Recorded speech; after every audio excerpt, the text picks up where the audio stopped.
are utilizing streaming services.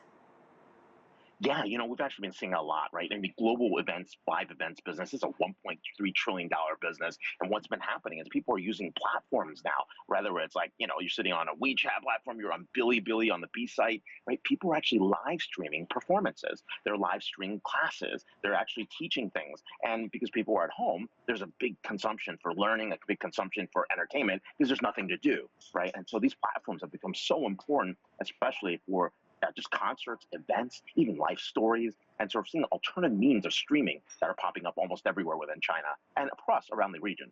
So technology obviously been key in all of this, but have people have to learn to use that or be creative in figuring out how to get their message and their art across? They have, but a lot of it is because in China, the social media infrastructure and the digital infrastructure is really good. Right. So we've already seen things that don't happen in other areas. Some of those areas have been really about what's happening in terms of listings. Right. I mean, people have been taking paid classes, places where you actually pay for content. And that typically doesn't happen in a lot of regions. Right. Because people usually don't pay for content. But in China, they're paying for master classes. They're paying for what's happening in the marketplace, like lessons learned from famous opera singers. If you want to learn actually how to make food or from a chef, all those types of classes are actually happening on those platforms. In the U.S., we're seeing sporting events and musical tours, big concerts being canceled. Broadway in New York City is going dark. You mentioned some of what China has been doing, but do you think other countries can replicate China's efforts?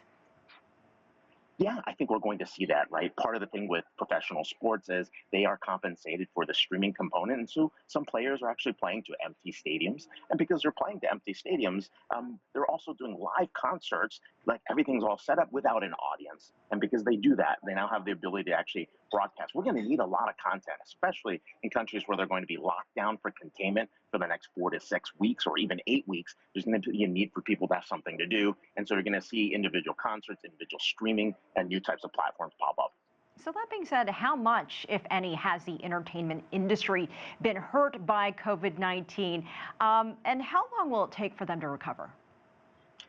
It's going to take some time, right? We had major events like South by Southwest, Coachella. We also have a whole bunch of other events, especially March Madness here in the U.S. They've all been canceled, right? And and even St. Patrick's Day's parades, which will happen, over this weekend.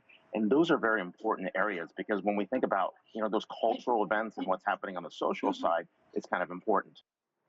For many Asian art lovers, Asia Week New York is a must-attend event. It features auctions, exhibits, and other festivities. But many auction houses have canceled sales this year because of COVID-19. Karina Huber has the details. Gallery owner